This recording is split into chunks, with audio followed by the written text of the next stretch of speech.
మనతో మాట్లాడేందుకు ప్రముఖ పీడియాట్రిక్ నెఫ్రాలజిస్ట్ డాక్టర్ మురళీకృష్ణ భాగవతుల గారు మనతో ఉన్నారు.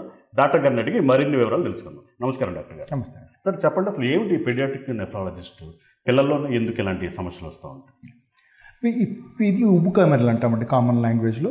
నెఫ్రోటిక్ సిండ్రోమ్ అంటాం మెడికల్గా. ఇది కామన్గా వచ్చే కండిషనే. అయితే దీన్ని ఫస్ట్ స్టేజ్లో గుర్తించడానికి, లక్షణాలు బయటపడటానికి కొంత టైం పట్టచ్చు. ఆ డిలే వల్ల ఒళ్ళంతా వాచిపోయి దాని కాంప్లికేషన్స్తో ప్రెజెంట్ అవుతారు కొంతమంది. సో ఉబ్బు కామెరలు నెఫ్రోటిక్ సిండ్రోమ్ మనం ఓవరాల్గా తీసుకుంటే ప్రతి 1,00,000 మంది పిల్లల్లోనూ 2 నుంచి 7 మంది కొత్తగా డయాగ్నోస్ అవుతారు. ఇన్సిడెన్స్ అంటాం. 2 to 7 per 1 lakh చిల్డ్రన్. ప్రతి సంవత్సరం 1,00,000 మంది పిల్లల్లో 2 నుంచి 7 మంది పిల్లలకి కొత్తగా డయాగ్నోస్ అవుతుంది. ఆల్రెడీ ఉబ్బు కామెరలు ఉన్నవాళ్ళు సొసైటీలో, కమ్యూనిటీలో ఉంటారు. కొత్తగా న్యూలీ డయాగ్నోస్డ్ ప్రతి 1,00,000 మందిలోనూ 2 నుంచి 7 పిల్లలు ప్రజెంట్ అవుతుంది. ఓకే. ఇది సాధారణంగా 2 నుంచి 7 సంవత్సరాల వయసులో ఉండే పిల్లలు ఎక్కువగా ప్రజెంట్ అవుతారు. కానీ 1 నుంచి 10 ఏళ్ల వయసులో చాలామంది పిల్లలు ఆ ఏజ్ గ్రూప్లో ప్రజెంట్ అవుతారు. సో మీ హాస్పిటల్లో ఉన్న ప్రత్యేకతలు, సౌలభ్యాలు, ఫెసిలిటీస్? సో నేను చూసేది పీడియాట్రిక్ పిల్లల కిడ్నీ పేషెంట్స్ని చూస్తాను. ఈ చుట్టుపక్కల ఏలూరు కానీ, గుడివాడ కానీ, భీమవరం, మచిలీపట్నం, ఈ చుట్టుపక్కల చాలామంది పేషెంట్స్ ఇక్కడికి వస్తారు. అన్ని రకాల క్లినికల్ పీడియాట్రిక్ పిల్లల్లో ఉబ్బు కామెరలు ఒక ఎంటిటీ. ఇది కాకుండా వేరే సిస్టమ్స్ పిల్లల్లో యాంటీనేటల్ హైడ్రోనెఫ్రోసిస్ అంటాం. అంటే కిడ్నీలో ఉండే ట్యూబ్స్ కొంచెం వాస్తాయి. హైడ్రోనెఫ్రోసిస్ అంటే కొంచెం వాపు ఉన్న తల్లి కడుపుతో ఉన్నప్పుడే హైడ్రోనెఫ్రోసిస్. యాంటీనేటల్ కౌన్సిలింగ్ చేస్తాం. కొంతమందికి అది డేంజరస్, కొంతమందికి దానివల్ల లైఫ్ థ్రెటనింగ్ కాదు, బట్ దాన్ని ఫాలో అప్ చేసుకోవాలి. సో యాంటీనేటల్ కౌన్సిలింగ్, ఆ ప్రెగ్నెన్సీలో దాని రిస్క్ ఎంత, ఆ పర్టికులర్ హైడ్రోనెఫ్రోసిస్కి రిస్క్ ఏంటి, దాన్ని ఏం చేయాలి అని వి ప్రొవైడ్ సమ్ ఇన్సైట్స్ ఇంటి. యూ డోంట్ రికమెండ్ ఇటువైపు వెళ్ళాలి అని రికమెండేషన్ కాదండి. ఇన్సైట్స్, దాన్ని ఎందుకు వచ్చి ఉంటుంది, దాన్ని ఎట్లా బిహేవ్ చేసే అవకాశం ఉంది, యాంటీనేటల్ కౌన్సిలింగ్. ఇది కాకుండా rare variety SLE, systemic lupus erythematosus అనే కండిషన్ యూజువల్గా అడల్ట్స్తో ప్రజెంట్ చేస్తుంది. కానీ 20% of them are paediatrics.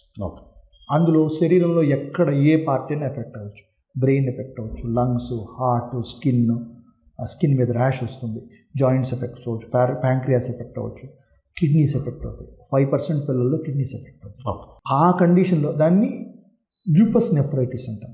So ఆ లూపస్ నెఫ్రైటిస్ని ఐ లుక్ ఆఫ్టర్. ఆ లూపస్ నెఫ్రైటిక్కి కిడ్నీ బయాప్సీ తీస్తే కానీ కన్ఫర్మ్ కాదు. అందులో కూడా మళ్ళీ 4-5 టైప్స్ ఉన్నాయి. Type 1, type 2, type 3, type 4, type 5 అని ఆ కిడ్నీలో కూడా ఎట్లా ఎఫెక్ట్ అయింది ఆ టైప్ బట్టి ఎఫెక్ట్ మారిపోతుంది. So that will look after. So ఇక్కడ బ్లూ ఫ్లవర్ చిల్డ్రన్స్ హాస్పిటల్ స్పెసిఫిక్గా this is for pediatric nephrology. ఈ నెఫ్రోటిక్ సిండ్రోమ్ కానీ, యాంటీనేటల్ కౌన్సిలింగ్ కానీ, లూపస్ కానీ,